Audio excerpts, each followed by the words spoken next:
Hello, नमस्कार sir. नमस्कार. आपण म्हटलं होतं ना 30 तारखेला ठिकठिकाणी गारपीट बघायला भेटेल म्हणून हो, वादळी हो. वारं. बरोबर, बरोबर आहे सर. आणि सगळ्यांना गारपीट बघायला भेटेल म्हणलं चुकलो तो. हो, सगळीकडे झाली. नाशिक जिल्ह्यात झाली, नंदुरबार झाली, धुळे जिल्ह्यात झाली, जळगावला झाली, बुलढाणा झाली, अकोला झाली, अमरावती झाली, इकडं परभणी झाली, त्याच्यानंतर बीड, बरोबर. इकडे लातूर जिल्हा, धाराशिव जिल्हा, हो, अहिल्यानगर, हो, पुणे, पुणे त्याच्यानंतर इकडं कोल्हापूर, सातारा सगळीकडे गारपीट पाहायला भेटली. हो. बरोबर आहे सर. संभाजीनगर सहित. हो. आणि तुम्ही सांगितल्याप्रमाणेच वातावरण सुद्धा सक्रिय झालेलं होतं कालपासूनच. हो. हो. तुम्ही जसं सांगितलं होतं, की पाऊस, गारपीट जोरदार राहणार आणि वादळी हं. वाऱ्यांसह राहणार. तर वादळी वाऱ्यांसहच आपल्याला पाहायला दिसत आहे.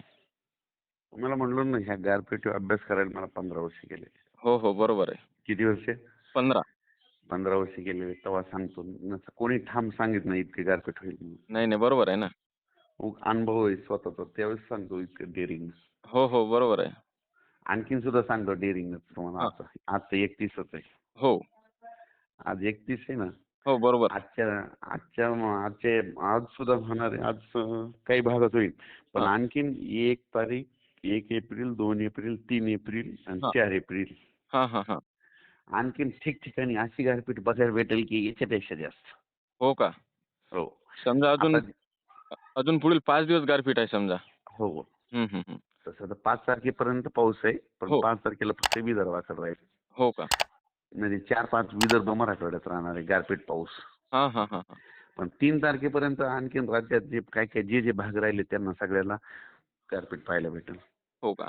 बरं सर, आता आज आहे 31 मार्च हं. आणि आज कोणत्या कोणत्या भागातनी पाऊस राहणार आहे? आज आज देखील सगळीकडेच राहील. हो का? हं. आज थोडं फार प्रमाण कमी राहील. आज इकडच्या भागात राहील. आज लातूर जिल्हा राहील, हां, नांदेड हां. जिल्हा, हां. बीड जिल्हा, हं. अहिल्यानगर, हो. इकडं बारामती हे पट्टा, हां, हां, हां. पुन्हा इकडं इकडं आष्टी, हो, धाराशिव, हो. इकडे संभाजीनगर हे पट्ट्यात राहील आज जरा. हो का? जास्त करून या भागातनी राहणार समजा. आणि इकडं पण राहील आपलं उत्तर महाराष्ट्राकडे तिकीट आहे. हां, हां, हां. हो. धरू आणि सर उद्या 1 एप्रिल, 2 एप्रिल, 3 आणि 4 एप्रिल मग हे मग ते कोणकोणत्या 1 भागात? एप्रिल, 2, 3 मग सगळीकडेच मग तुम्हाला. हो का? हो. हां, हां. समजा अनेक ठिकाणी पाऊस होणार का अनेक जिल्ह्यामध्ये होणार? खूप ठिकाणी पाऊस होणार. मी म्हणलं होतं ना, हो. भविष्यात मंदिरावीत सकाळचा वीज पडतील. बरोबर. तर इथं धाराशिव आहे ना इथं आपलं परभणी जिल्ह्यामध्ये. हो. धाराशिव आहे तिथं मंदिराच्या कळसावर वीज पडली आणि कळस खाली पडला. हो. धाराशिव इथं पोखरणीच्या बाजूला आहे. हो का? हो, हो. तर आणखीन ह्याच्यात सुद्धा ना आता ह्या 4 दिवसात बघा आणखीन 2-3 कळसा विजा पडतील. हो, हो. बरोबर आहे. मंदिराच्या कळसा वीज पडतील आणि त्याची रील बरोबर. तुम्हाला टाकतो वाटल्यास. हो, हो. बरोबर आहे सर. हां. हो. आणि आता माझी शेतकऱ्याला विनंती आहे, हां. काल देखील इथं बीड जिल्ह्यामध्ये लिंबाच्या झाडाखाली 2 शेतकरी पावसात उभा राहिले. मी किती वेळ सांगतो लिंबाच्या झाडाखाली थांबत जाऊ नका. नाही, नाही. बरोबर आहे. घर जवळ करा. भिजत जा ना. हो. पण न भिजण्यामुळे उगा आपल्या लिंबाच्या झाडाखाली थांबले आणि उगाच आपला स्वतःचा जीव गमवावा लागला. बरोबर आहे, बरोबर आहे. माझं म्हणणं आहे भिजलं तर काय होईल शर्टच भिजतील. हो. पण जीव पुन्हा भेटणार नाही ना. नाही, नाही. बरोबर आहे. माझं म्हणणं आहे पाऊस जर सुरू झाला तर शेतकरी काय करते स्वतः भिजण्यामुळं झाडाखाली थांबतात. माझी त्यांना विनंती आहे हो. शर्ट भिजू द्या, कपडे भिजू द्या वाटल्यास दुसरे घरी गेल्यावर घाला. बरोबर आहे. पण अनर्थ टाळा. हो, हो. बरोबर आहे. हं. हो. बरं सर, आता बऱ्याचशा शेतकरी मित्रांच्या माध्यमातून असं सुद्धा म्हणण्यात येत होतं, की अनेक जिल्ह्यामध्ये पाऊस राहणार. म्हणजे आता कसं आपण जर अनेक जिल्ह्यामध्ये जर म्हटलं, तर शेतकऱ्याला काय वाटतं आमच्या गावामध्ये हे पाऊस पडणार. परंतु काही गावे याच्यामधून सुटणार का? असं शेतकऱ्यांचं म्हणणं नाही होतं. काही सुटत ना. हो का? हे सगळीकडे हे अवकाळी असतं. हे सगळीकडे नसते पडत. काहीला नुसतं म्हणलं ना जिथं नाही पाऊस पडला त्यांना वारं नुसतं. हो, समजा अनेक जिल्ह्यातनी राहणार, परंतु अनेक गावातनी नाही पाऊस राहणार समजा. हं. हं, हं, हं. 100 गावं असतील तर 50 ठिकाणी पडेल. हो, बरोबर आहे.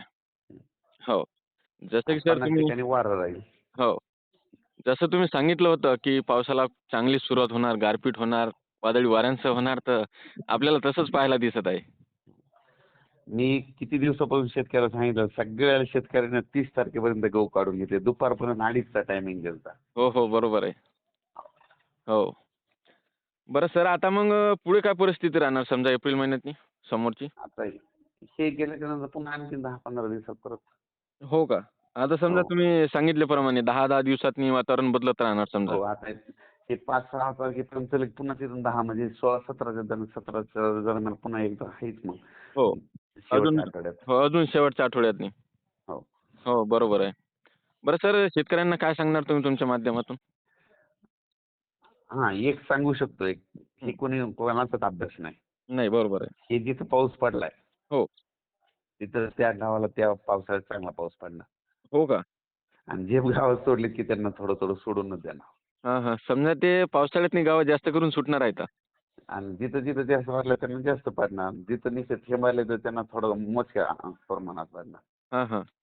बरं ज्या भागातनी आता पाऊस चांगला झाला मग त्यांना बरसातीतनी समजा चांगलाच पाऊस होणार. चांगला होणार समजा. हो आणि ज्या आणि गावाला ज्याला थोडा सोडलं कमी झाला त्यांना तसंच कमी होणार.